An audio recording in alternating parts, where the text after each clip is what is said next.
收睇培小電視台之自學小博士第一集嘅分享環節。我哋一連6集會介紹我哋全校6個博士中嘅博士。坐喺我身邊嘅就係自學小博士班際大比拼6年級組勝出嘅黃學軒同學。我哋知道你用咗2個月嘅時間嚟到去自學去製作幾本唔同嘅弓箭喎，咁最終都能夠成功製成一個既堅固、射程遠同埋準確嘅弓箭喎。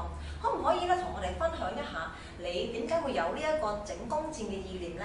係因為我中意軍事嘅，係。而我有一次係上網嗰陣時瀏覽啲關於軍事嘅文章，關於秦朝嘅。好，咁我跟住睇下，見到秦朝係有關於武器嘅。係。我睇咗關於弓箭。係。我睇咗弓箭之後，對我哋中國人發明嘅製造嘅弩好有興趣。係。而我再通過呢個興趣，再上網搜尋多啲資料。可唔可以講一講你嘅自學嘅方法係點樣嘅咧？我嘅自學方法係我一開始係上網睇圖片，睇關於出土文物嘅圖片，同埋網上面有啲文字係關於介紹弩嘅。係。弩嘅文章係咪？咁於是你用咗2個月嘅時間去自學，可唔可以講一講你嘅過程係點編排嘅咧？我嘅過程係我總共用咗2個月啦。而我第1個月係用嚟策劃，用嚟計劃。我第1個月係通過上網睇圖片，同埋睇文字嘅描述。同埋我屋企有本書叫做《復活的軍團》，係介紹咗弩嘅。而我通過呢啲圖片同埋文字，然後我自己畫咗幾張設計圖。而我畫咗幾張設計圖，而我第2個月就整咗幾個樣本。而我最尾嗰2個星期就開始整最後嘅 sample 啦。OK。咁成個過程都係唔容易嘅。我知道你都受到個物料個限制啦，就唔係好缺乏啦。咁所以喺有今日呢個成果真係唔容易。咁我知道你喺經歷呢個咁多次嘅試驗啊，又改良啦，先有今日嗰個成就㗎。咁可唔可以分享當中一啲嘅細節呢？我印象最深刻嘅細節係整弓箭嘅弦，即係嗰個嘢。而整弦我第一次嘗試係用繩。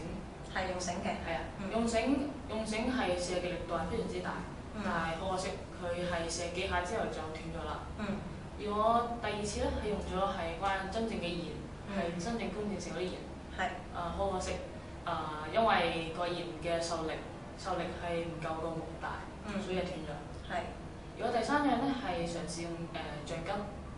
而我用橡筋整之後，發現佢非常之成功，所以我保留咗佢。我希望再製造其他仲更加好嘅。而我最終嘅嘢係橡筋同埋尼龍繩撈埋一齊，捲埋一齊，綁喺個弓箭度。佢亦既可以射得多，亦夠力，同埋射得遠。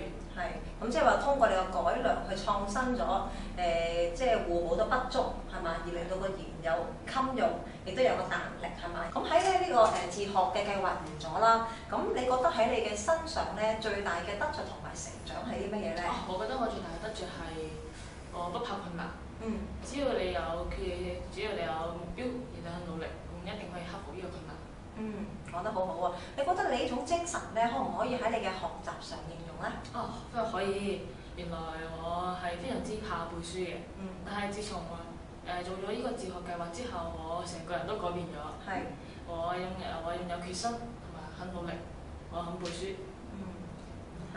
咁透過今次咁樣去探索啦，就實踐、質疑同埋創造，咁樣去自學，你中唔中意啊？呢個字我好中意。好中意。咁你有冇啲咩金句可以送翻俾我哋嘅師弟師妹等佢都好似你一樣咁樣去努力去自學呢？我根據就係態度決定一切。講得好好啊！咁所以只要我哋嘅目標係清晰，咁全程投入去做，有困難反而成為我哋嘅改進嘅動力，邁向成功喎。咁我哋小朋友要多多向黃同學學習一下佢呢種不怕困難嘅精神啊！咁如果小息午休嘅時候經過見到黃同學大家都可以主動一啲，同佢打個招呼，大家交流一下，向佢取經，討論一下點樣可以自學成功，成為一個自學嘅小博士噃。今集嘅時間又差唔多啦，下一集再見。